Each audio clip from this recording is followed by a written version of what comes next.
I would go into a company and the first thing I'd ask for is a bunch of data and get access to their CRM, and I can pull out the data myself. But also I want to, I want to listen to calls. I want to see, show me what your team's using. I want to see, and lots of folks had like gone, but we're never using it.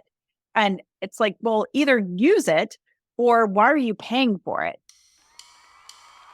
Welcome to RevOps Rockstars, in pursuit of unicorns. I'm David Carnes. And I'm Jarin Chu.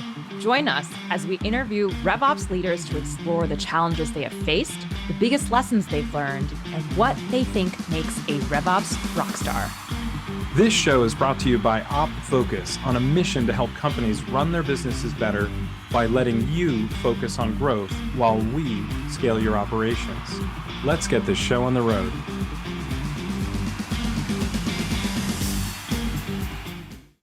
Today's guest on the podcast is a lauded leader and venture capital partner we're excited to interview. She's a visionary, results-driven go-to-market exec and sales ops expert who excels at building multi-channel teams and has built companies that have exceeded over $700 million in revenue. Today, we have the partner at Stage 2 Capital, Mandy Cole. Mandy, welcome to the podcast. Thank you so much. So glad to be here. Mandy, right off the bat, we love getting into the maybe contentious, but definitely juicy question. And in this case, we want to hear from you, having worked with so many portfolio companies. What do you wish RevOps teams in your portfolio would stop wasting time on? The biggest thing I've seen lately, and keep in mind, our portfolio companies tend to be a little bit on the earlier side since we invest their seed or A. So we're typically working with companies there, through B, is traditional outbound. I still see companies struggling with, trying to do outbound the way we were doing it 2 or 3 years ago, which is like, let's go get a database, let's get, and build a bunch of sequences and just prioritize quantity over quality. And it just doesn't work anymore. The return on that has really gone down. And now, we've got these new tools coming on with AI that can do a lot of that work for you and really help, take ABM strategy one step further. And so we're really trying to work with our companies on how can we prioritize quality first and getting those personalized messages to the right person at the right time and the right ways to follow up with them to be able to continue to build your pipeline. I'm really resonating already with what you're saying because here at OpFocus, we're a small team also. We've experimented with different kinds of BDR, STR type activity, and it's really been an uphill struggle in the last couple of years. Just with the amount of inundation, I think the overwhelming amounts of email and just general unpersonalized outreach, I've been excited recently to see vendors like 6 Sense incorporate AI-powered sort of BDR functions. You mentioned wanting to improve on quality over quantity. What are some specific ways that you recommend your portcos to be able to improve quality while not sacrificing that conversion rate that's required in terms of quantity? Yes, great question. I think it starts with really understanding your ICP and your buyer journey. So we work with them closely on that and making sure that they're not doing the still approach of we want to go after everybody at one time, that we're really focusing on who is our ICP? What is the buyer doing? And let's really map the buyer journey and understand when they want you to engage with them. But what type of content are you doing initially when they're just, awareness and that awareness factor, and really leveraging more content strategy and then using intent data or understanding when they do interact with your content, that's a good time to start those kinds of activities because you're just going to get more reception from them. Again, I just asked this actually at SaaStr when I was walking through how to build your first go-to-market playbook. And I asked, I had a room of 100 people and said, how many of you have recently bought something where somebody reached out to you cold and you had not done any research on it at all? And I think only 2 people raised their hands because we just don't buy that way anymore. And so I'd much rather our team spend time thinking about how do we orchestrate that process and what types of tools do we need to do that versus let's just go get a huge list from ZoomInfo or Apollo and let's send these mass email campaigns that aren't, as you just mentioned, Jarin, that aren't personalized and see what we get back.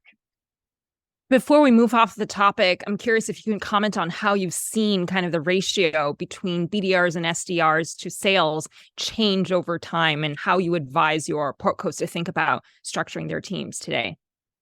Yes. And it's certainly something I think that I do believe this is an evolution. I believe that go-to-market is going to change in the next 2 to 3 years, and the roles in go-to-market are going to change. And I feel like BDR is the first one that's going to change. We used to have, in some cases, people would have 1-to-1 if your ACV was high enough, right? Or you were going after enterprise and it required touching a lot of people during that. And then it became 2-to-1. And now we're seeing, we just had a portco that actually took their whole, for 4 or 5 reps, took their BDR team down to 1 because they're testing a productivity tool that uses AI to go out and they narrowed down their ICP. And this productivity tool goes out and finds, builds for a much smaller group or for that, finds the right accounts, builds the profile of those accounts, builds all of the personalized sequencing, and does the outreach. And they're seeing much better success leveraging that. So I feel like that role, I feel like we're gonna see more of that, more of the BDR role changing to really be able to follow up on more of those, but we're just not going to need as many of them. And in some cases, depending on if it's an SMB or mid-market, I think we're going to see some companies going back to a full cycle AE supported by this type of tool. It's just so fascinating thinking about the shifts in roles and how these HR assets are deployed within the companies. Mandy, I'm curious, tell us about Stage 2 Capital and how your approach is different from other investors. Great question. So we are the first go-to-market venture capital firm, which means that our superpower is helping companies scale. That's why we typically invest in a seed or A round. It's when there is a product in market and the founder has enough customers and revenue that we can start to see patterns in both the retention and the usage of the product.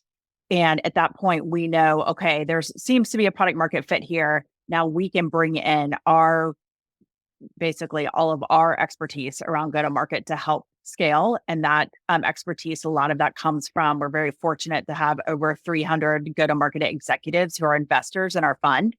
And so they do actively help our portfolio companies. And so being able to leverage that expertise has been amazing for our founders. And then internally as partners, we are 6 partners. Half of us, including myself, have a go-to-market background, and the other half come from investing. And we work together as teams with founders. So they get the expertise on both sides of the table, which has been really helpful as well. And we've certainly seen from among the companies we've worked with over the years, amazingly talented executives who are part of that investor group within Stage 2. So it seems like you've pulled together an all-star cast. Yes. And I feel so fortunate because when I'm working with my portfolio companies and something comes up, and we just had this, we were just talking about outbound. We have a company that a lot of them have been, reworking how that's going to work. And one of them wanted to try intent data. And they said, hey, can I talk to a couple people that have used intent data and find out, how to implement it, what I should be looking for. And right away, we were able to get 3 LPs that not only had a lot of experience using that, but also selling similar sales cycles, similar decision maker. So they were very relevant conversations. Oh, that's so exciting.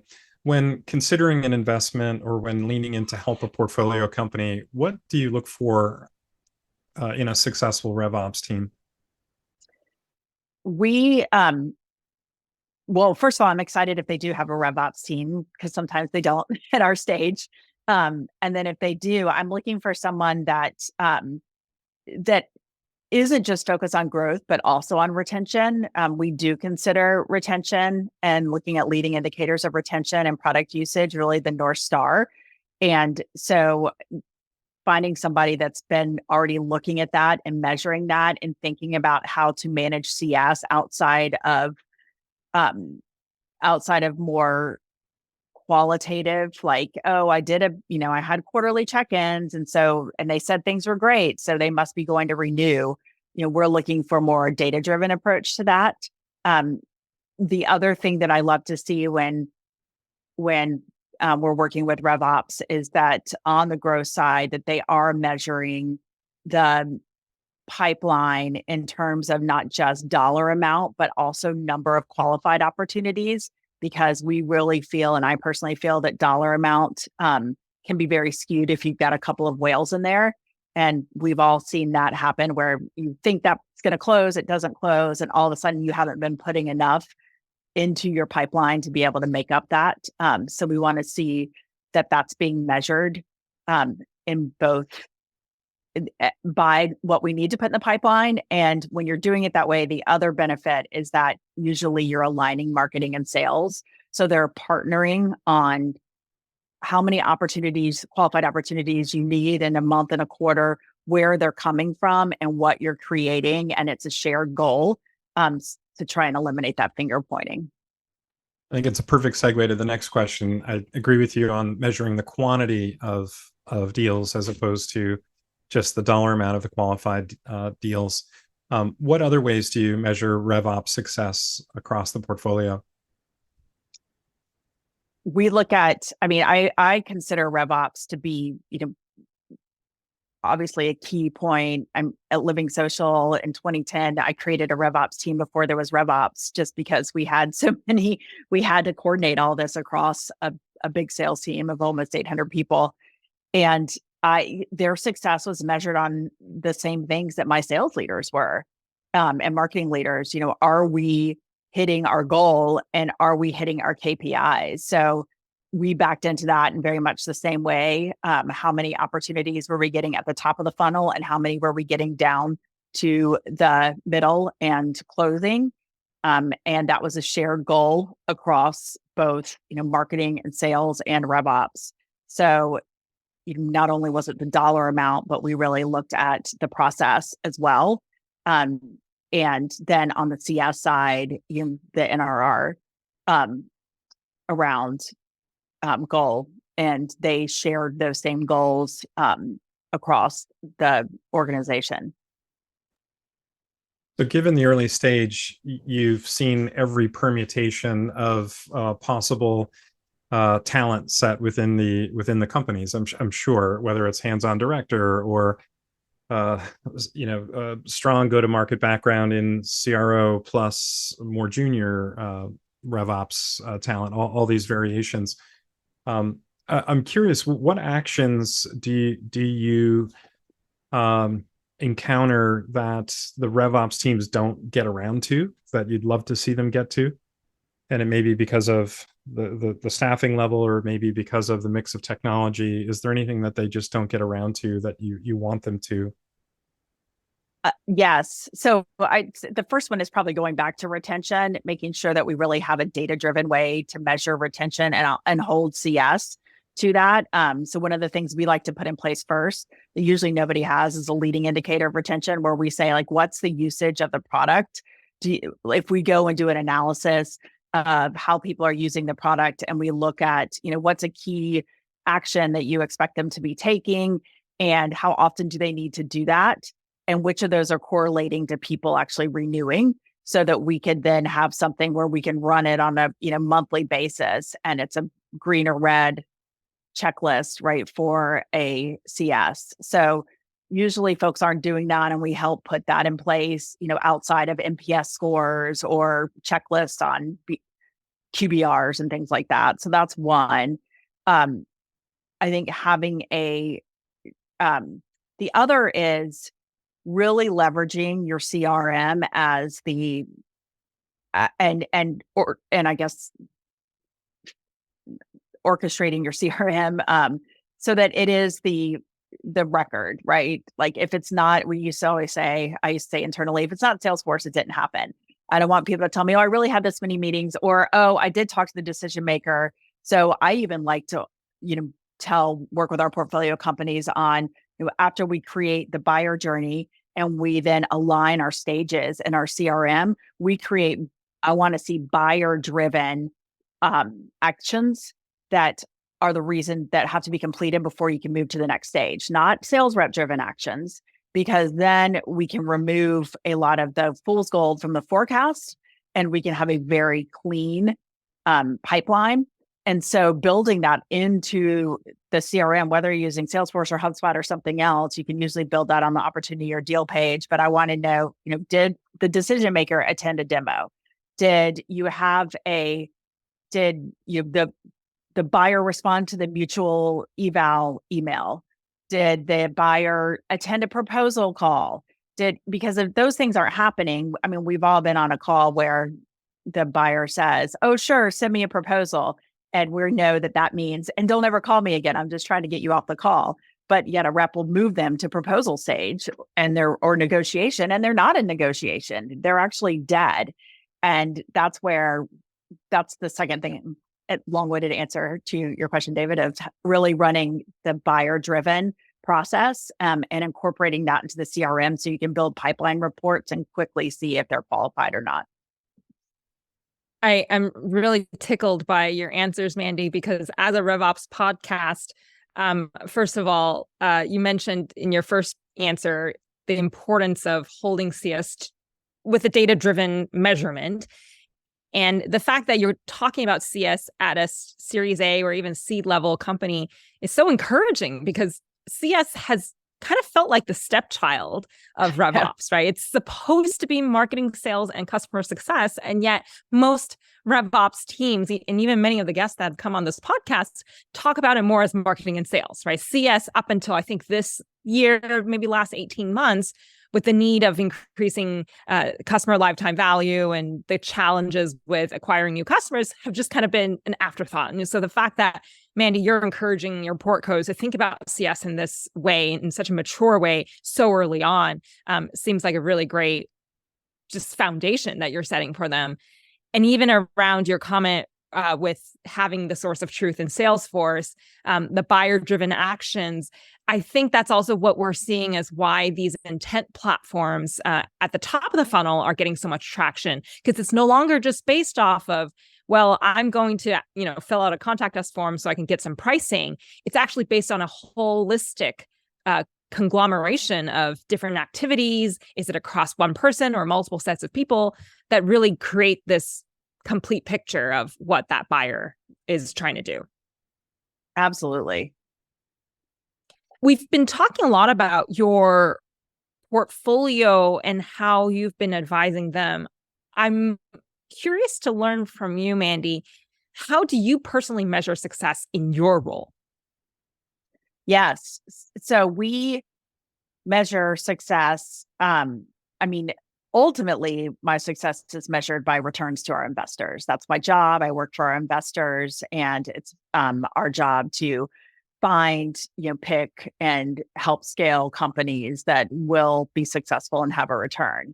Now, the reality is there's not one venture capital firm out there that has been able to do that with 100% of their companies. But my success is measured in the company's success and being able to continue to grow the company, continue to get either additional investments or get to profitability and have a successful outcome. But given that that's a 7 to 10 year horizon, typically, we can look at that more in the same way that we would advise a company to, hey, this is your annual, plan, but let's look at your pipeline and what you can actually get in your pipeline. And let's look at your leading indicator retention. We look at those same things around, are our companies hitting both their revenue goals and their NRR goals, but also being able to generate a pipeline and hit their leading indicator retention. And then my success is measured on the ability for the company to do that. I'd love to dig into due diligence for a moment, if that's okay. Sure. Is there anything that's a red flag within RevOps when you're doing due diligence? Yes. And I know I sound like a broken record, but I'll go back to retention data. If there's no, oh, we haven't even thought about it, we're really just looking at growth. And also still, popular in 2020 and 2021, not anymore. Wasn't ever as popular for us, but certainly for a lot of folks, if it still is, not really focused on efficient growth either. We're just throwing everything we can at it and burning a lot to get there. And there's no thought around that. Then those are red flags for us. We do still want to see, and good companies still be at the stage we're investing, should still be growing, at least doubling year over year. But we'd much rather see just double, not triple, at an efficient rate, and that they're being thoughtful internally on how they're doing that. And that the RevOps team is being thoughtful too around building out the right process and reporting to measure that. If it was a year ago, I don't think I would have expected someone in venture capital to say that they want their portcos to just double and not triple. But I think that reflects the recent market conditions. Mm-hmm. And, some of what I'm hearing you say kind of in different ways is the importance of increasing that efficiency, just making sure it's smart, scalable growth. I want to take the conversation to technology a bit, because so much of the our conversation earlier, we talked about AI-driven BDR functions, for example. What is the kind of technology or any tech stack tools you've been seeing that has impressed you the most in terms of helping improve that kind of efficiency and helping teams do more with less, given the economic conditions we have right now? Yes. I think it's a great time too. This is one thing we're encouraging, and I know it only gets more and more as companies get bigger, for teams, especially now that we're going into planning season, to really take stock of what are we using. If we're using a tool for one tool for sales, one tool for marketing, and one tool for CS that does roughly the same thing, is there something that actually we could use that either works for both of them, or is there something we could use that actually brings all this data together so we're not working in silos and then having to try and clean the data up, or we're not talking to each other? So I'm seeing more companies looking at that, like taking a step back and saying, and also taking a step back and saying, how's our process changed?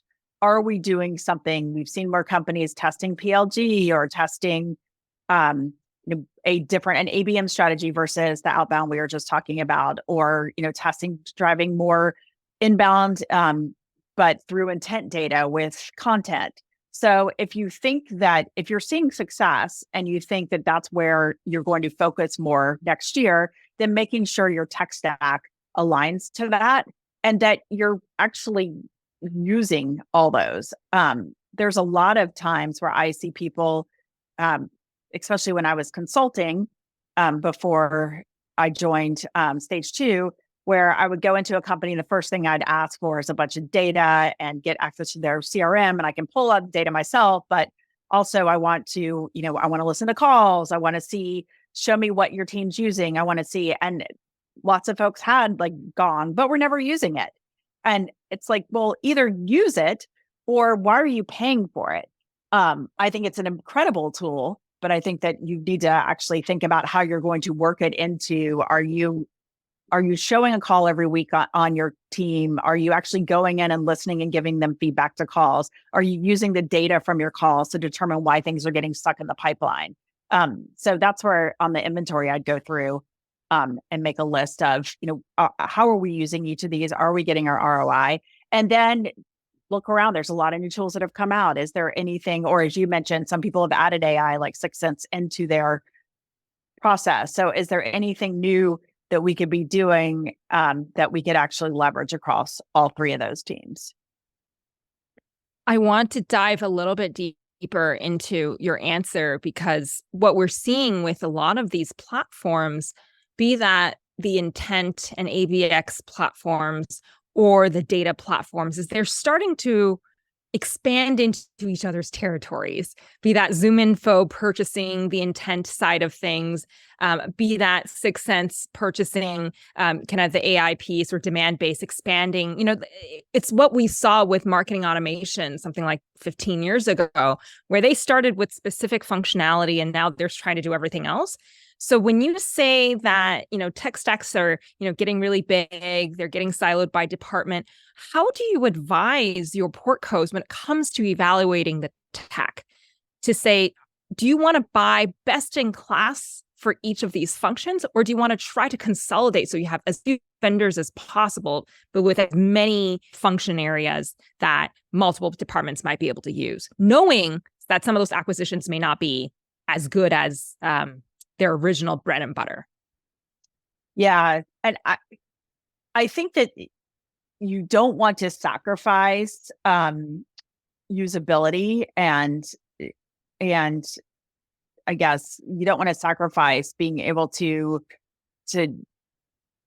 the ability to really use it in the way it is if you're seeing success for consolidation.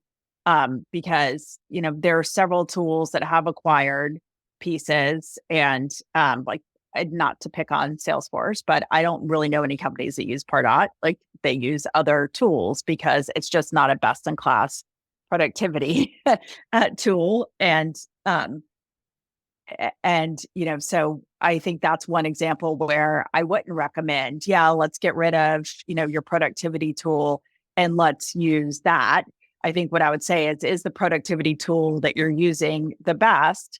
And now that there are ones that do put AI in place, like there's a tool that we have a couple of portcos testing called Octave, and it does work for CS, AEs, and marketing, because what they do is they go out, they look at all of your customers that you already have, and they build profiles. And then they go out and say, like, here's a bunch that look like these. And by the way, here's the value prop for these. And here's all this emails, but also all these other tools that you can create using. So it really aligns everyone across go-to-market on the value props for each of these companies, and they can all pull tools from the same place. So that's an example to me of if you're using a few different things to do that, and that works for everyone, and it's not, a heavy integration, then that might be a place where you could level up and use one tool. Yeah, great nuanced answer. I really like that, and cool to hear about tools like Octave. My last question before we dive a bit more into your background, Mandy, is are you seeing portcos taking on certain types of RevOps initiatives that are kind of maybe too complicated or too big for them, and they get themselves into trouble? Like, are there types of initiatives where you're like, A, be cautious, take caution, and B, make sure you reach out, let your operating partner team know, let your investors know, go to a trusted consultant so that you're not doing it on your own? Yes, I think getting to, so there's a, I guess, and this is where it's funny because I'm saying, like, you need to really be focused on your ICP, but then we see people that try and get too focused on different tiers too fast. So, we've got an ICP, but now we're going to break it into 4 different categories, and we're going to go after mid-market and enterprise and SMB at one time. And that's really hard, right? Those are usually 3 different sales motions, 3 different go-to-market, 3 different top of funnel motions. And that's where then you're really spreading your RevOps team thin, because they're trying to focus on, okay, what's the right process on this SMB? We're going to have this self-serve PLG motion, but then mid-market, we've got an intent outbound and enterprise, and some inbound, and enterprise is all like intent outbound, and then you're trying to customize all of your tech stack for 3 different motions. And usually it's too soon. And we recommend that folks really get focused on one. Like if mid-market is where you are, like make sure that you've got some repeatability in mid-market first. before you start moving upstream to enterprise. And that can be tough because, frankly, investors like companies to move up to enterprise because the dollar size, right? When you put all that into a spreadsheet, it comes out much nicer to sell half as many companies and have, get the same amount of revenue. But the reality is, and we know this from the execution, is just different and harder. And I've certainly been in a place before where we started moving up motion, and it was a very expensive way too to figure out that also the product wasn't ready for it. We were losing customers because we just didn't have some of the product fit. And so we really work with our companies on how do you test that from both a sales motion and a product standpoint. And you test that in a way that doesn't hurt your what you're doing right now before you're ready to make a move on that.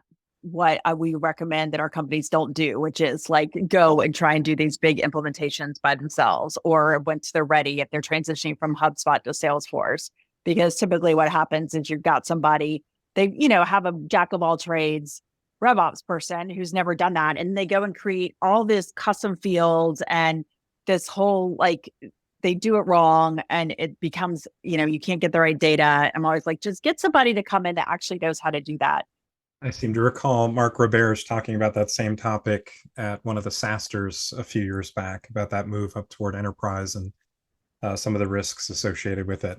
So interesting. Yes. I mean, and it can work. It just needs to be done right. So we'd love to talk a little bit about you now. You are based in the Bay Area, the beautiful Bay Area. You did a BA in communications at UNC Chapel Hill, incredible part of the country. You were founder of the Rise Accelerator and have held a number of board positions and so many interesting positions. I'd love for you to take us back. How did you get into early stage investing of SaaS companies? Maybe starting from where you studied or starting from any point in your career. Just curious about that journey for you. Sure. Yes. I think if you would have told me, 10 years ago that I was going to be on the dark side of venture capital, I never would have, I would have laughed. It really for me came from initially, one of my first jobs. Well, my first job out of college was selling phone systems to small businesses door to door. So that's totally dating myself, I realized, in North Carolina in the middle of summer when it was 100 degrees. So there's no better way to get thick skin on cold calling than doing that. But then I joined an early stage startup called City Search, which was the Yelp before Yelp was around. And, was on the first sales team there. And we were selling websites to small businesses back in the late 90s. And I loved that. I loved being at that stage of company. I was one of the first 50 employees and grew with that company for 5 years and was such an amazing learning experience. I loved that the harder I worked and the more success I had, the more opportunities that they were willing to give me. And I think from that, it just really cemented my love for, seeing this vision and then seeing how you're solving a problem for somebody hasn't solved yet and how that can grow. And so when I was in house, I worked for 5 different founders and 5 venture-backed companies. And then when I left, the whole reason I started my consulting firm was to help founders because I kept having investors from companies where I'd been in-house calling me saying, hey, I invested in this company. The founder is usually a tech background or product background and wants some advice. Can you talk to them or can they hire you? And I realized that there was just this missing need for, a lot of founders have a great product, but then they're ready to take it to market and they're not sure what to do. And to being able to help them was really exciting for me. I had a business doing that for 5 years before, and Mark and I have known each other for 15 years now, before Mark reached out to me and said, hey, we're actually doing that too. We're just doing that, when we invest in companies, would you be interested in learning more? And so that's how I got to stage 2. It is an amazing journey, and I love that it started in sales. So you've got that street cred when it comes to making suggestions around how to build the go-to-market team, which really is ultimately focused around producing sales. And that's super cool that you did it in 100 degree Hopefully you didn't have to lug around too many of the phone equipment pieces with you in the heat. Just one. Luckily, it was just one briefcase with one system. If I could get an appointment, then I'd come back with the full suitcase. Mandy, you're coming up on, I think, is it your 4-year anniversary in October with Stage 2 Capital? Yes, it probably is coming up. It seems like it's gone fast. If you were to look back on day one, having, now advised, is it dozens, is it hundreds of startups, what would be advice you give yourself on day one of your current role? That's a good question. I feel like I've learned so much just my whole career of things that, in fact, it's something I tell founders, like I made all the mistakes internally. I made them so you don't have to. My whole part of my job is to help you reduce go-to-market risk. And so I think particularly at stage 2, it would be continuing to trust my gut on the data. One of the things that's unique about us, and we hear this from companies all the time, is some that we ask for, the types of data we ask for, a lot of times other investors don't ask for. They don't, the types of pipeline, but by opportunities, or, some of the analysis we're running to see that how many opportunities they're creating and moving forward, or the retention is something that a lot of other folks haven't been asking for. And I can look at that and know I sometimes put my lens on, my CRO lens back on, and think like, is this a company I'd be excited to go to? Is this something that I look at from a sales leader perspective and say, wow, there's something here, like they're solving a real problem? Because to me, that's the most fun part about sales. It's being able to solve a problem. And when you can see that and you are excited about having that conversation with people and really digging into what their challenges are, how they're trying to solve it now, and knowing you potentially have something that could really work for them, it's super exciting. And so I think, a little bit when I came on board, I probably lost that a little bit because I was trying to really understand what a traditional investor does, without continuing to make sure that I was leveraging something that makes me unique as an investor and combining those two things together. So Mandy, given the intensity of what is undoubtedly a lot of research, due diligence, investment choices, hand-holding with portfolio companies, and so on, what do you do to unwind? Well, I have 3 kids, so there's a lot of unwinding ends up being going to lacrosse games and softball games and soccer games, and those types of things. But I do love to travel, and we do travel a lot as a family. We just went to Southeast Asia for 2 weeks over the holidays this year, and then we went to Tahiti for spring break. So we try and go a couple of places. I think we're going to Japan next for spring break next year. So we try and take our kids to see other things that they haven't seen, which is really fun. And then my husband and I try and do something with non-kids once a year. I love to cook. I love to read. I love to hike. We're very fortunate here in the Bay Area. We have hiking just outside our back door. I have 3 dogs, so we do a lot of that too. Well, that sounds amazing. I think we could have a whole follow-up episode on travel and cooking and hiking and stuff like that, but we'll save that for another time. I know. I feel like those are very boring answers. They're very status quo. No, it's great. We could talk about traveling, honestly. I think we probably have over 100 countries visited across us, it sounds like. Probably. Last but not least, we've been sharing a lot about your experiences, how you draw upon your prior roles, learning, making mistakes, coaching now startup founders and advising RevOps teams on how they could do better. Are there any go-to RevOps or go-to-market resources you recommend to your portcos?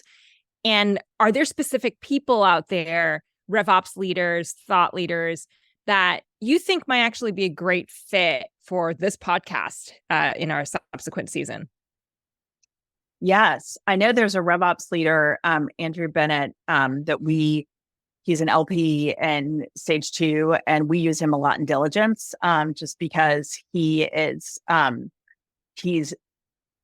got some great experience too with PLG, as well as traditional, a lot of the different go-to-market motions. So it's very helpful, especially when I'm looking at tools that are made for RevOps or that are go-to-market tools, to get his perspective on, hey, is this a pain? Are you seeing this? How are you solving it now? Is this something that you would use to solve it? So he's one. A RevOps leader in one of our portfolio companies, Greg Coquino, he's at Order, is another person. He was former HubSpot, that I utilize the same way. So he's a little bit earlier stage, or I guess they're Series B now, but they're trying to tackle a lot of these things too. So he's somebody on my short list that I'll go to and say, are you guys seeing this as a problem, or what are you using for this, or what do you think about this tool, or how are you guys solving this? I'm getting questions from my earlier stage portfolio companies. What are you doing? So both of those folks have been tremendously helpful. Great. It would be awesome to try to have Andrew or Greg join us for a future episode. And certainly if they have postings on LinkedIn for the audience to be able to follow them. Are there resources, communities that you're part of, or you recommend RevOps leaders to join, to follow, so that they can kind of keep their RevOps learning up to date? I feel like most of the ones, when I ask them, I feel like Modern Sales Pros comes up a lot. You guys probably have heard of them too. And then I feel like they're still trying to, I think I know in the Bay Area, and I can't think of the name, that there's like a RevOps community here that a lot of local Bay Area folks go to. So I'm not sure if it's, I think it's separate than Pavilion, and Pavilion may have something for RevOps leaders as well. So I feel like that's a little bit more disjointed, and more of that's coming together, and than maybe like marketing forums. Got it. Well, we'll definitely do, Mandy, is we'll connect with you after to get a few of those names and links, and we'll make sure to put them in the show notes so that our audience can check them out after the podcast airs. Great. So, Mandy, where can people find you, perhaps on social media? I'm probably the easiest way is on LinkedIn. You can search for me, and I think it's Mandy H. Cole. Also the same on Twitter at Mandy H. Cole, and then Mandy at stage2.capital. Well, that's great. And how about the Stage 2 Capital website? Yes, stage2.capital as well. Okay. And we've got a go-to-market blog. We both have a lot of great advice from our LPs. We've put out a lot of advice, and we are going to be launching a go-to-market resource center in Q4 this year.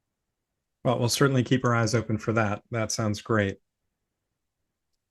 Mandy, it's really been a pleasure having you on the podcast today. You've shared so much. It's been great to hear you talk about retention and the need for a data-driven way to hold CS to that. Your focus on leveraging CRM, your focus on the ideal client profile, and more. It's really been a pleasure. Thank you so much for being with us today. Oh, thank you both for having me, David and Jarin. It's been awesome. I always love to talk shop with folks that are in the trenches as well.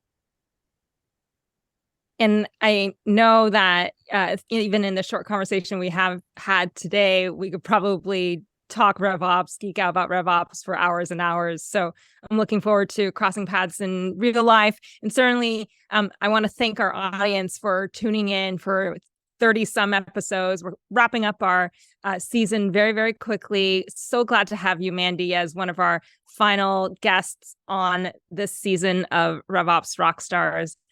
If, as an audience, you've learned something today, you found our conversation with Mandy to be enlightening, interesting, thought-provoking, please subscribe to the podcast wherever you pick up your podcasts. Thank you again, Mandy, for being on the show. Thank you, and congratulations on your season. Wonderful. And this has been another exciting, enlightening episode of RevOps Rockstars. See you next time. Stay classy, Rockstars. And that wraps up another episode. Thank you so much for joining us. For show notes and other episodes, visit RevOpsRockstars.com. RevOps Rockstars is sponsored by OpFocus. Visit opfocus.com to learn more about how OpFocus helps SaaS companies scale their revenue operations.